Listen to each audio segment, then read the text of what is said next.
Welcome to another edition of Play Branson. My name is Chris Meyer, and I am here with Haley Westrich. Haley, how are you doing today? I'm good. How are you doing? I'm doing awesome. Good. You know, I'm really excited about this show today. I'm excited about every show, Right. but we have an awesome guest coming up, and Yes. there's also some awesome events that are happening soon in Branson. Have you ever been to Young Christians Weekend? I haven't, but I really want to. Well, folks, if you maybe you've never heard of this, but it's called Young Christians Weekend. It's out at Silver Dollar City, and I love this event. It's going to happen March 31st, so that's basically just about a week away, and we have some amazing performers that are going to be there. And sometimes people in Branson, they don't even know, like, these entertainers are coming to town. And we want to keep you up to date, give you the latest scoops on entertainers and shows that are happening. But let me just tell you who's going to be here.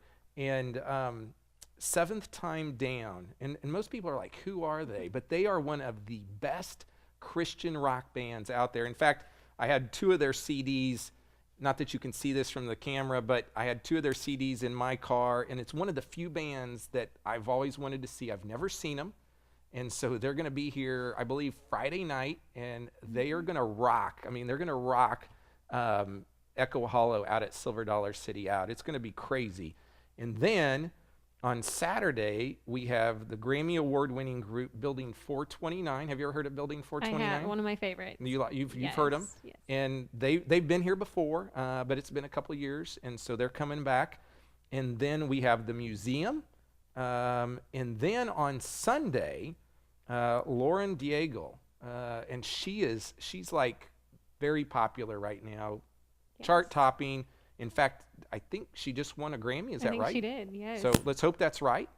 And so it's going to be an amazing weekend. And besides all of the entertainment, out at Young Christians Weekend, they also have lots of seminars and those kind of things. So, if you come as a family, come as your youth group, but it's going to be a fun weekend coming up.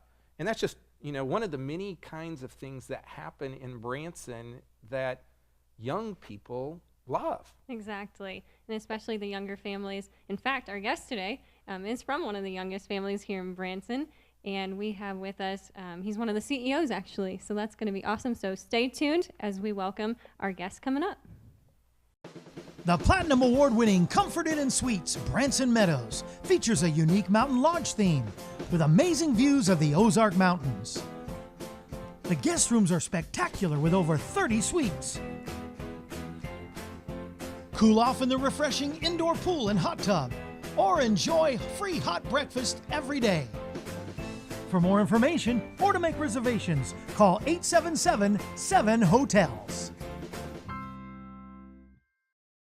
Welcome back to Play Branson. We're so glad you're still here with us today. We have Tim Haygood with the Haygoods, which is really, one of the most exciting, most popular shows in Branson. Tim, thanks for coming out. We're so glad that you're here today. And you bet, Chris, thank you. I know you've got a busy schedule with the new show, and so just really appreciate you being here. And for people that have not heard of the Haygoods, you have a long history in performing, and so kind of tell us a little bit about your background as a family and just like how you got here. And Sure, no problem. Well, it's a really interesting story, and let me know if I'm running too long. I'll give you the whole gist of it. We grew up in Texas, and our family is a large family. We have 7 boys and 1 girl in the family. When I was just a kid, I saw Itzhak Perlman, a world-famous violinist, on the television show Sesame Street. And he inspired me. I went to our mom and I begged her to get me into violin lessons, and she did. And as I was growing up playing the violin, all my brothers saw me doing that, and they wanted to be musical like their older brother. And before you knew it, we were all playing music together at little nursing homes and festivals and fairs in Texas. And in 1992 or 93, somewhere in there, there's a famous 60 Minutes special that ran. I My remember dad it well. saw that. My mom saw it. and said, you know what, I think that Branson could be our home. And so we packed up everything. We moved the entire family here to Branson on a whim. And people don't, and I always tell people that because I saw that show. In fact, I was trying to buy property in Branson, and after that 60-minute show happened, like prices started skyrocketing, but people literally just got in their car and moved here. Yep, the And whole you're town one of them. exploded. Absolutely. Oh my gosh. They took a huge chance, loaded us up in the big family van, and we came to Branson. And we auditioned for Silver Dollar City, spring of '93, and they liked us. They said, you know what, we'll give these guys a shot. So they put us on stage at the gazebo right there as you walk in to the theme park, and they tried it out, and things went really, really well. The crowds liked us. We were kind of wild. We were all these fiddling kids, and we had this crazy little show that we did. And so we went back to them and said, well, you know, do we want to stay here longer? And they said, yeah, sure, we'll keep you through the fall. So we stayed in the fall, and then they kept us for Christmas, and then we ended up playing there for 9 years. And the That's a entire long time, time. that's a very long time. And we were playing 5 or 6 shows a day, 6 days a week. And we did that for 9 years growing up.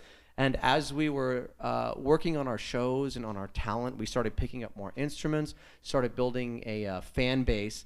And before you knew it, the whole thing took off. We became a really popular show out there. And Silver Dollar City put a lot of resources into us. They really helped us out. They gave us the best producers, the best teachers, and really worked with us.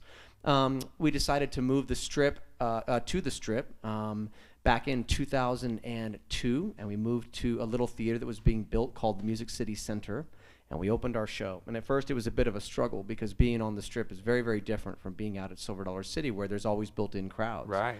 And so we kept working at it, and ended up staying at Music City for a while. We bought our own theater called the Americana Theater, moved down the road. After that, we moved to the RFD TV Theater, launched multiple television shows on the RFD TV network, and then also on the GAC network. And then finally, we ended up at the Clay Cooper Theater, which is where we are now. Now, is this the second year or third year at Clay Cooper's? This is the third year at Clay Cooper's Theater. Okay. Yeah. And our show, I guess I should tell a little bit about that. Our show has, let's see, 6 of the brothers, and our sister is in the show. We play over 20 different instruments. Our show is extremely modern. We have a whole lot of special effects. We have all kinds of songs for every age group. You know, when you play in Branson, you've got to be able to play stuff for senior citizens, and you have to be able to play stuff for teenagers and kids that come in. So we really figure out a great way to give something for everybody. But it's a really exciting show. It's a very, very high energy show, and our family's been so blessed. I mean, this is the start of our 25th year, and I look back on the whole thing. I can't even really believe it. It just seems crazy to me. But the show's gotten really popular, and we sell out about 3/4 of the shows that we play with, about 1,200 seats, and it's just going extremely well. We're very grateful to everybody in Branson. We're grateful, to you, Chris, for helping us spread the word about our show all these years. And it's gone extremely well. 17 is going to be really exciting. We're doing even more production. We're adding new songs, and we have a lot of really crazy secret stuff that we're working on that we'll be throwing into the show here shortly. Crazy secret stuff. Yeah. Crazy. Well, with a family of so many siblings that perform on stage, can you tell us a little bit about each role that each sibling plays, both on stage and off stage? Sure, and that's a really good question. So there is a bunch of us, and it has taken a while for us to figure out what each person does and what each person does well. Michael is in charge of our special effects and lighting, and he's also our lead guitarist. He plays the electric guitar and the acoustic guitar. He's extremely talented. Everything that he does in the lighting and special effects world, he learned from YouTube. He also downloads manuals from MIT and reads all kinds of electronic engineering books. And I mean, he's just a bit of a geek. And because of that, like, you guys are doing stuff on your show electronically that nobody else is doing. Yes, I mean, really. Michael has developed some technologies that are proprietary that nobody else has. I mean, we have a lot of things that light up wirelessly that can do things that no other show anywhere in the world can do. He's just quite the genius. Patrick is our business manager. He plays the piano. He sings the high tenor parts, helps us put together the show and do the arrangements. Dominic is in charge of the music completely. He does all of the musical arranging from top to bottom. He plays the saxophone, the violin, a lot of different wind instruments. Matthew's our bass player. He doesn't like to work, so he just comes in and he just plays the bass. He just comes in, he does his thing, and then he's like, all right, call me. I'll be out in the woods camping or something. So he's a really fun guy. Catherine is our only sister. She plays more instruments than anybody. She plays the harp, the violin, the saxophone, the drums, and the piano and the acoustic guitar, and she does all that in one show. She's also the youngest on stage at 24 years old. Very beautiful young lady, very talented.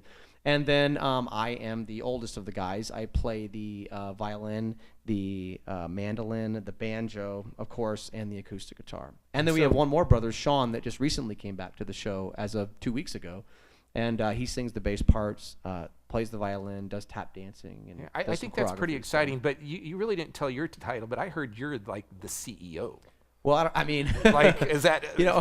You have to be diplomatic when you're a big family, But I try and run things, and I try and keep everybody on the same page, and try and look down the road and say, all right, where do we want to be 2 years from now?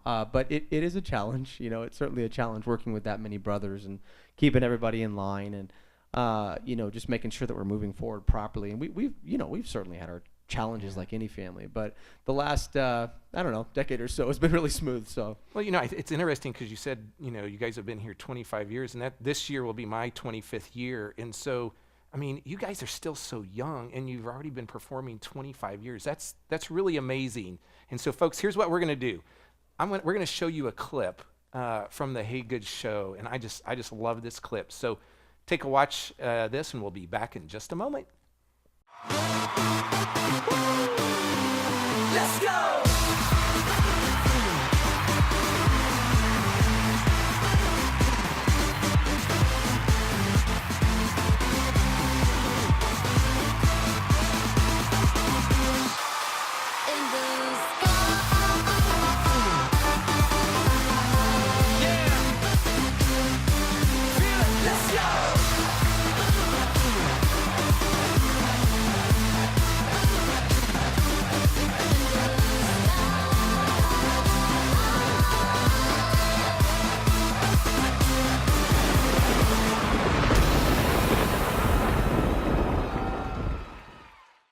Welcome back. That clip just blew me away, and it just kind of gives you a glimpse of what you're going to see in their show. So, Tim, good to have you back again. Thanks, Chris. And we'll get going. So it's your 25th season, which is super exciting. So tell us a little bit about all the new things that you're adding to your show this year. Well, we have a lot of different ideas. We're actually redoing about 40 to 50% of the show, which is the most that we have redone in quite some time. But we have a lot of things that we want to try and get in there. So besides the musical elements that we're adding in, Michael, as I talked about earlier, is coming up with some new stuff. I'll give you some hints. He has a robot in the show that he built that has over 2,000 LEDs all over his body, and he plays the guitar while he's doing this, and these lights come up. That robot is now going to fly over the crowd, so that's going to be pretty sweet. Oh my gosh. Yeah, we're working on that right now. I saw a little bit of that last night. I walked in as he was doing it, and I just thought, wow, this is either completely insane or really cool. We're going to be adding a new stomp segment with the tap dancing. We're currently working on that right now. We're going to mix that together with some new fire effects that Michael has built that are sound interactive. So as we're stomping and as we're doing our thing, the fire is going to react to that. So that's going to be pretty exciting. We're adding in a bunch more a cappella numbers. We took a survey on our Facebook page and asked the fans what they really wanted. They said they liked the harmonies the best. So we're going to do some really big, powerful a cappella harmony numbers. We are adding in a new video projection segment, which I haven't seen done on any Branson stage yet. And actually, we haven't even told anybody about it yet, so you guys are the first to know. But yes, it's always, you heard it here first. That's right. Basically, we're going to be projecting pictures onto our instruments, and so these are white instruments, and as you're playing them, you can put anything on them. It's really, really neat. You could have stars or a moon or a field or roads or whatever you want as you're playing the song, so the pictures can go along with it. And those video projection elements will go onto the acoustic instruments, the big double bass, and onto Patrick's white piano. It's a really stunning effect. And to be able to do that, Michael had to go to Vegas and learn from some of the guys that work with Cirque how to do it, because the software is is very it's very, very intricate to work with, and also you have to have very specific things, pictures that are being shown. They have to be sized just for those instruments. Wow. Yeah, so that's Wow. going to be really neat. I mean, the possibilities with that are endless. We've kind of got the set list that we're working on that right now. Michael's going to be adding some more lighting to the show. Each one of the fellows is going to be featured on their own instruments at a certain segment during the show. And I mean, generally, we're going bigger with everything, and we're just trying to do more of what the fans really love, you know. And it's really it's like multi-sensory. Like there's so much going on, and you encompass the whole thing. And I think the other thing that I mean, people I don't realize how talented you guys are, because you just don't sing, you just don't play instruments, you don't just dance, you do it all. And there's very few entertainers that do it, what I would say, all, right? I mean, really. I appreciate that, Chris. You know, I think that today's audiences are very demanding when it comes to their entertainment. I mean, because let's face it, you could pick up an iPad or your phone, and you can see the most amazing things in the world. I mean, you can see guys doing triple backflips while skiing off of a mountain and then deploy their parachute. I mean, that's the level of entertainment that people are expecting. You know, so when they come to a live show, you know, you'd better deliver them an experience that they cannot get anywhere else. Otherwise, there is no reason for them to come and you know, pay $40 for a ticket. And I think that as entertainment moves forward, you've got to be extremely cognizant of that, just because people really want special experiences in their life. Yeah. And you guys deliver that. And I think I always call it those magical moments. And you have lots of magical moments in your show. I want to switch gears for just a second, because I think we've definitely salted people enough to come to the show. But I mean, you like to fly, and you guys as brothers do a lot of crazy stuff. So kind of tell us a little bit about like some of your passions outside of performing. Sure. We we have a fleet of aircraft. I mean, it sounds more exotic than it really is. These are not the kind of aircraft that you're thinking of, you know, big, expensive, fast planes. These are called powered parachutes, and essentially it's a parachute with a big fan on the back. And these machines are amazing because the only thing you have to control is your altitude, so you know, either up or down or going left or right. You can fly them basically without a license as long as you stay a certain height off the ground and away from people and areas with people. But we cruise over the lake. We jump out of them over the lake. We will skydive off of them because you can go all the way up to 10,000 feet. Oh my gosh. They fly at 35 miles an hour. They're one of the safest crafts that you can fly because you are flying under a fully deployed parachute. So if your motor dies while you're flying, you simply glide into the ground. And as a matter of fact, that happens a lot. You know, you might have a bad spark plug or something, and your motor dies. You just glide into a field, and your buddies come and pick you up. So it's a fascinating way to fly. It's a very pure form of flight because you're just soaring, and you can go up 5,000 feet in the air. You can turn your motor off. There might be a flock of birds that are flying by, and you can literally just sit there and soar over the mountain ridges. Have you done it? I haven't, but I mean, I think it'd be fun. Now, I used to have my pilot's license. I don't have it now, but so I do know a dinky bit about flying. Well, the other brothers have IFR licenses, so they can fly, you know, through clouds and at night, and they have a Cessna 172 that they fly. But the rest of us brothers, we find that form of flight to be very constricting because you're looking at your instruments. The wind is not in your face. It doesn't feel real. When you go up in these kind of aircraft, I mean, it's an absolute blast.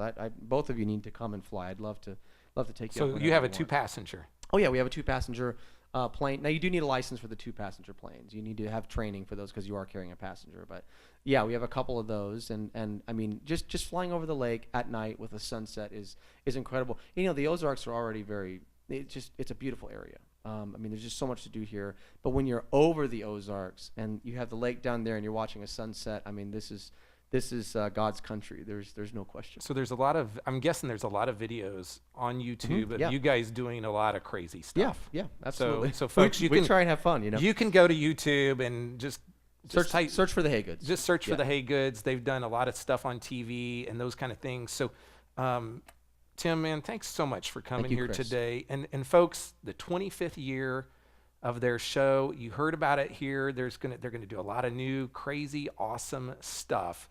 And here's what I'm going to tell you is that if somebody out there told you that Branson is just for an older clientele, they have not been to the Haygood show.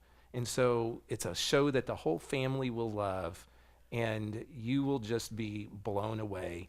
And there's some of the most talented people, not just in Branson, but I'm going to tell you the world. And that's a pretty strong statement I am making there. But I've seen their show many times. In fact, I wanted to go see it last year at Christmas, and I couldn't even get in because it was sold out. So book your tickets quick, because you might not get in. And so you can do that by going to ibranson.com or calling 877-ENTERTAIN to plan your entire Branson vacation. Go to ibranson.com. And we thank you for watching, and stay tuned for our next episode coming up next week. Have a great week.